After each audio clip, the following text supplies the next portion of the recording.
우리에게 주시는 하나님 말씀은 데살로니가 전서 1장 6절에서 8절까지 말씀입니다. 데살로니가 전서 1장 6절에서 8절까지 말씀 우리 한 목소리로 함께 합독하겠습니다. 시작. 또 너희는 많은 환난 가운데서 성령의 기쁨으로 말씀을 받아 우리와 주를 본받은 자가 되었으니 그러므로 너희가 마게도냐와 아가야에 있는 모든 믿는 자의 본이 되었느니라. 주의 말씀이 너희에게로부터 마게도냐와 아가야에만 들릴 뿐 아니라 하나님을 향하는 너희 믿음의 소문이 각처에 퍼졌으므로 우리는 아무 말도 할 것이 없노라. 아멘. 오늘부터 새롭게 데살로니가 전서가 시작됩니다. 이스라엘과 유다 왕들의 이야기들로 이어오던 열왕기서가 다 끝이 났고요.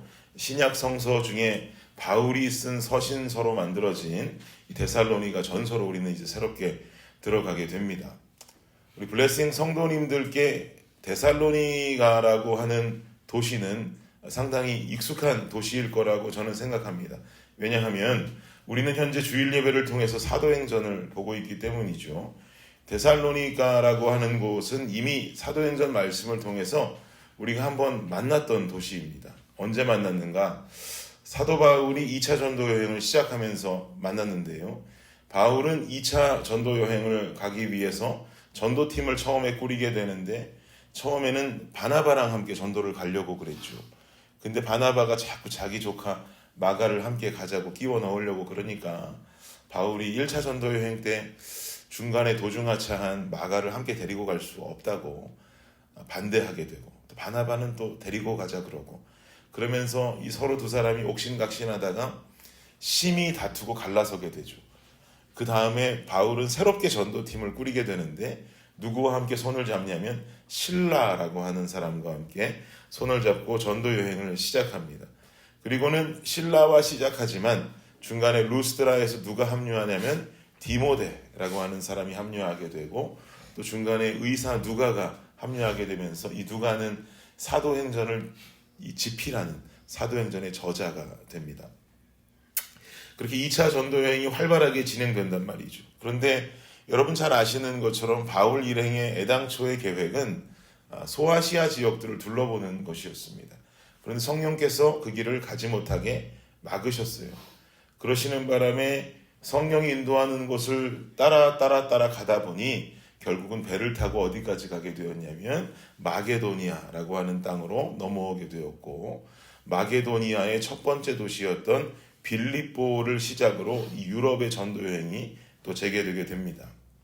그렇게 빌립보에 가서 빌립보에서 여러분 기억하시는 것처럼 바울과 실라가 감옥에 갇혔다가 찬양하니 옥문이 열리고 그리고 간수가 자결하려 했는데 바울이 자결을 막고 그러면서 바울이 그 간수에게 복음을 전하고 간수의 모든 가정이 다 구원을 받는 예수를 믿게 되는 과정들도 겪게 되었죠.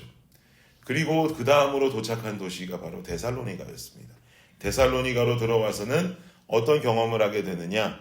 좋은 경험도 있었지만 사실 안 좋은 경험도 있었어요. 바울이 회당에서 복음을 전하니까 헬라의 수많은 귀부인들 그리고 헬라의 남성들이 유대교를 믿고 있다가 하나님 예수님을 믿게 되는 회심을 일으키게 되죠.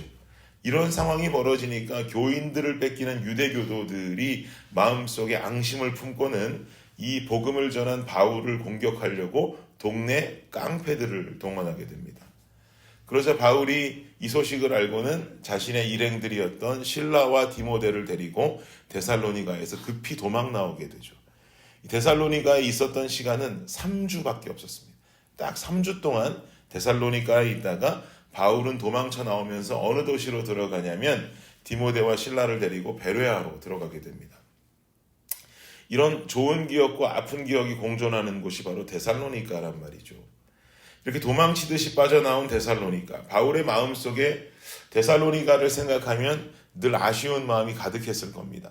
3주가 뭐야? 조금 더 있으면서 내가 복음을 더 전하고 말씀을 강론하고 하면서 그 땅에 있는 교인들에게 뭔가 하나님의 교회와 하나님의 나라를 든든하게 세워갔으면 좋았을 걸, 내가 급히 도망 나오느라 3주밖에 없었으니 참 마음속에, 바울의 마음속에 아쉬움이 가득했던 도시가 바로 데살로니가가 되었을 것입니다. 그렇게 데살로니가를 빠져나와서 베레아로 갔다가 베레아에까지 데살로니가 사람들이 또 쫓아오니까, 방해하기 시작하니까 바울은 베레아에 실라와 디모데만 남겨두고 본인만 배를 타고 아테네로 넘어오게 되죠. 이 디모데와 실라는요, 베레아에 거하면서 베레아 교회도 돌아보지만 베레아에서 데살로니가까지는 40마일밖에 떨어지지 않았어요. 그러면 멀지 않은 거리입니다. 이 40마일밖에 떨어지지 않은 거리에서 데살로니가의 소식도 들어가면서 베레아와 데살로니가 그 주변 지역의 교회들을 돌보고 있었을 것입니다. 그리고 베레아에 있던 디모데와 실라가 베레아와 데살로니가 주변 지역들의 사역들을 모두 마치고 바울을 다시 만나서 2차 전도 여행팀이 다시 재결합하는 장소가 있었는데, 그곳이 어디였냐면 고린도라는 곳이었죠. 고린도는 브리스길라 아굴라를 만난 곳이기도 하지만 바울이 다시 디모데와 실라와 함께 재결합해서 힘을 합친 도시가 고린도였습니다. 그리고 나서 바울은 고린도에서 얼마 동안 사역을 했다고 사도행전에 기록합니까? 1년 6개월 동안 이 전도팀은 고린도에서 사역을 합니다. 데살로니가에 3주 있었는데 고린도에서는 1년 6개월 있었단 말이죠. 그런데 우리가 오늘부터 보게 되는 이 데살로니가 전서라고 하는 서신서는 과연 바울이 언제 쓴 서신서인가 알아보니까 바로 1년 6개월 동안 바울이 고린도에 있던 그 시간 동안 이 데살로니가를 썼다는 거예요. 데살로니가 전서를 썼다는 것입니다. 데살로니가에 대한 어떤 소문과 소식을 듣고는 이 편지를 써내려가기 시작한 것이죠. 가만히 있으면 안 되겠다. 내가 데살로니가에 편지를 보내서 이들에게 가르침과 격려를 주어야겠다라고 하는 마음으로 데살로니가 전서를 적어 내려가기 시작한 것입니다. 그래서 1장 1절, 우리 오늘 데살로니가 전서 1장 1절을 보면 이렇게 기록하는 거예요. 한번 읽어볼까요? 시작. 바울과 실로아노와 디모데는 하나님 아버지와 주 예수 그리스도 안에 있는 데살로니가 인의 교회에 편지하노니 은혜와 평강이 너희에게 있을지어다. 아멘. 바울과 실로아노와 디모데, 바울하고 디모데는 알겠는데 실로아노는 누굽니까? 그러실 수 있는데요. 여기서 실로아노라고 하는 사람은 실라를 말하는 겁니다. 그래서 바울과 실라와 디모데는 이라고 해석하시면 돼요. 하나님 아버지와 주 예수 그리스도 안에 있는 데살로니가 인의 교회에 편지하노니 은혜와 평강이 너희에게 있을지어다. 지금 함께 바울과 실라와 디모데가 함께 교인들에게 이 편지를 쓰고 있다라는 것이죠. 고린도에 함께 있기 때문에 할 수 있는 일입니다.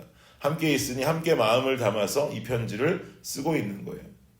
그러면 바울이 디모데와 실라를 통해서 듣게 되었던 데살로니가 교회의 소식은 어떤 소식이었는가? 좋은 소식이었는가? 나쁜 소식이었는가? 뭐 두 가지가 다 있겠지만요. 지금 먼저 1장에 기록된 소식은 좀 좋은 소식이었던 것 같습니다. 6절과 7절 보십시오. 시작. 또 너희는 많은 환난 가운데서 성령의 기쁨으로 말씀을 받아 우리와 주를 본받은 자가 되었으니 그러므로 너희가 아가야에 있는 모든 믿는 자의 본이 되었느니라. 아멘. 너희는 많은 환난 가운데 성령의 기쁨으로 말씀을 받은 자들이다 이 말이죠. 너희는 많은 환난 가운데, 그러는데 여기서 많은 환난이면 어떤 환난이겠습니까? 여러분 생각해 보세요. 유대교도들에게 예수를 전했던 사도 바울을 공격하기 위해서 데살로니가에 있는 유대인들은 동네 깡패까지 동원했던 사람들입니다. 이런 사람들이 그 지역에 살고 있는 데살로니가의 예수 믿는 교인들을 가만 놔뒀을 리가 있겠습니까? 수많은 핍박을 가했겠죠. 얼마나 힘든 삶을 살았겠습니까, 그들이. 그런데 너희는 이런 많은 환난 가운데에도, 핍박 가운데에도 말씀을 잘 받았더라 이 말이에요. 그리고 믿는 자들의 본이 되는 삶을 살았더라. 내가 그 소식을 들었다. 그리고 이어지는 8절 보십시오. 시작. 주의 말씀이 너희에게로부터 마게도냐와 아가야에만 들릴 뿐 아니라 하나님을 향하는 너희 믿음의 소문이 각처에 퍼졌으므로 우리는 아무 말도 할 것이 없노라. 하나님을 향하는 너희들의 소문, 믿음의 본이 되는 사람으로 살고 말씀을 잘 받고 사는 사람들로 살아간다라고 하는 성도된 소문이 마게도니아와 아가야에 들릴 정도로 소문났다는 거예요. 여러분, 여기서 우리는 마게도니아, 아가야 들으면 번뜩 알아차려야 됩니다. 지금 그냥 마게도니아라고 하는 동네, 아가야라고 하는 근처 동네에 소문났어가 아니라 마게도니아는 제가 주의 개념이라 그랬잖아요. 마게도니아, 빌립보, 데살로니가, 베레아가 속해 있는 그 넓은 지역과 아가야, 아덴과 고린도가 속해 있는 이 주가 온통 다 니네들의 소문으로 가득했다, 가득하다, 그렇게 지금 칭찬하고 있는 것이죠. 그 넓은 땅들이 말입니다.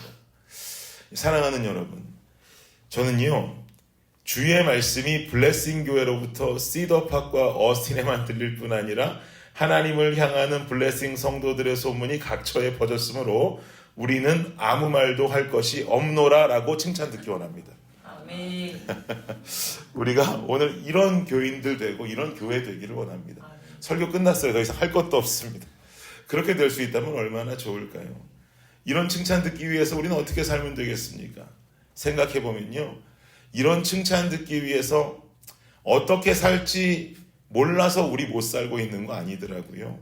나의 욕망과 나의 욕심과 나의 자아가 너무나도 높아서 하나님 마음과 하나님 성품 담는 삶, 그 삶을 나타내는 삶을 살아내질 못하는 거예요.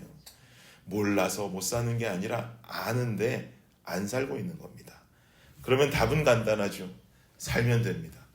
그런데 이 간단한 답이 실천하기는 왜 이렇게 어렵습니까? 그래서 주님께서는 오늘 이 새벽에도 우리 눈이 번떡 떠지게 하셨습니다. 그리고 이것으로 달려나오게 하셨습니다.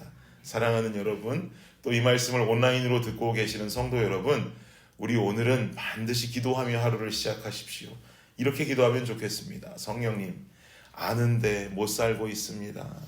어떻게 살아야 본이 되는 삶인지, 바른 성도의 삶인지 머리로는 알겠는데 제 몸이 움직이지 않고 마음이 살아내지를 못하고 있습니다. 오늘 결단하고 내가 그 삶을 살기 위해 이 하루를 출발하니 성령께서 내가 살아낼 수 있는 힘과 용기를 주시고 이 하루 중에도 이 결단이 잊혀지지 않도록 기억나게 하시고 깨우쳐 주시옵소서. 우리 기도가 살아있기를 원합니다. 그리고 삶의 곳곳에서 지난 주일에 들은 말씀과도 같이 그 말씀들이 기억나고 그 말씀들을 살아낼 수 있는 그런 나의 하루가 되게 하여 주옵소서. 이 기도를 드리면서 오늘 하루를 승리하시고 우리가 아까 말씀드린 것처럼 나아가 이 시더팍과 어스틴 도시에 본이 되는 성도요, 말씀대로 사는 성도들이 모인 블레싱 교회로 소문이 자자하게 퍼져나가는 축복이 임하기를 예수님의 이름으로 축복합니다. 아멘. 기도하겠습니다. 주의 말씀이 블레싱 교회로부터 시더팍과 어스틴에 들릴 뿐 아니라 하나님을 향하는 블레싱 성도들의 소문이 각처에 퍼졌으므로 우리는 아무 말도 할 것이 없노라. 주님, 우리는 이런 칭찬 듣는 교회가 되기를 원합니다. 바른 교회의 모습으로, 올바른 교회의 모습으로 일어나고 성장할 수 있는 우리 모두가 되게 하여 주옵소서. 이 하루를 살아가며 오늘 이 말씀이 기억나고 이 한 주를 살아가며 하나님 영광 위에 주님 도구로 살겠노라고 하는 주일의 결단이 잊혀지지 않고 계속하여 나의 기억 속에 기억되는 성령의 역사가 우리 삶 가운데 뜨겁게 있기를 열망하오니 주님 함께하여 주시옵소서. 감사합니다. 이 모든 말씀 예수님의 이름으로 기도드립니다. 아멘.